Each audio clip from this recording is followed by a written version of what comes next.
की बड़ी खबर देवबंद कोतवाली के ग्राम भायला से आ रही है, जहां पर दीपावली की रात गांव में 2 घरों के चिराग हमेशा के लिए बुझ गए थे। घर से मंदिर गए 11 वर्षीय करण और उसकी 7 वर्षीय चचेरी बहन अवनी का खून से लथपथ शव सड़क किनारे पड़ा मिला था, जिससे त्योहार की रात गांव में मातम पसर गया। ग्रामीणों ने देवबंद गंगोह मार्ग पर जाम लगा दिया था। देर रात पुलिस ने ग्रामीणों को समझा बुझाकर शवों को पोस्टमार्टम के लिए भेज दिया था।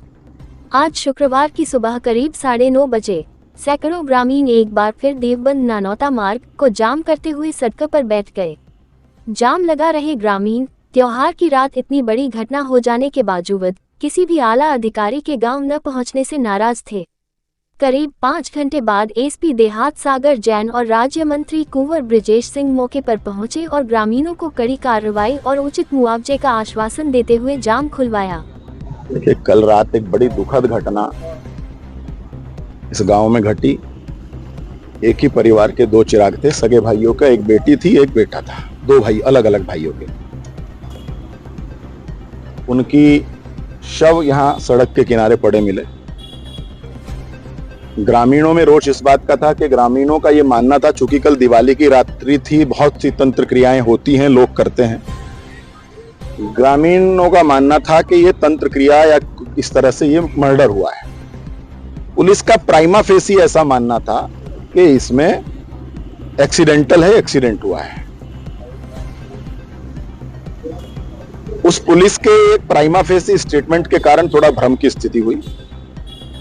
उन लोगों की मांग थी, मैं बाहर था, आने पर मैं तुरंत यहां पहुंचा और पहुंचने के बाद उनकी 3 मांगे थी। पहली मांग थी मुकदमा हत्या में दर्ज हो। हमने मुकदमा हत्या में दर्ज करने को कहा है और प्रॉपर जांच करने के बाद कहा है कि उसके बाद कार्रवाई आगे बढ़ेगी। बड़गांव से लेकर के भायला फाटक, रेलवे फाटक तक के समस्त सीसीटीवी कैमरों को चेक करने की बात कही गई है। उनके परिजनों के मोबाइल पर पिछले 10 दिनों से होने वाली बातों का रिकॉर्ड निकालने के लिए भी मैंने अपनी पुलिस को निर्देशित किया है कि जांच में उसको पार्ट बनाएं और उस जांच के पार्ट में सब चीजों को परखते हुए, परीक्षण करते हुए, उस आधार पर हम कार्रवाई को आगे बढ़ाएंगे। और मैं बड़े विश्वास के साथ कहता हूं कि अगर इन दोनों बच्चों की हत्या की गई है तो कोई भी हत्यारा होगा, ये मोदी जी और योगी जी की सरकार है, किसी भी रूप में बख्शा नहीं जाएगा, चाहे वो कितना ही बड़ा हो और कितना ही छोटा क्यों ना हो।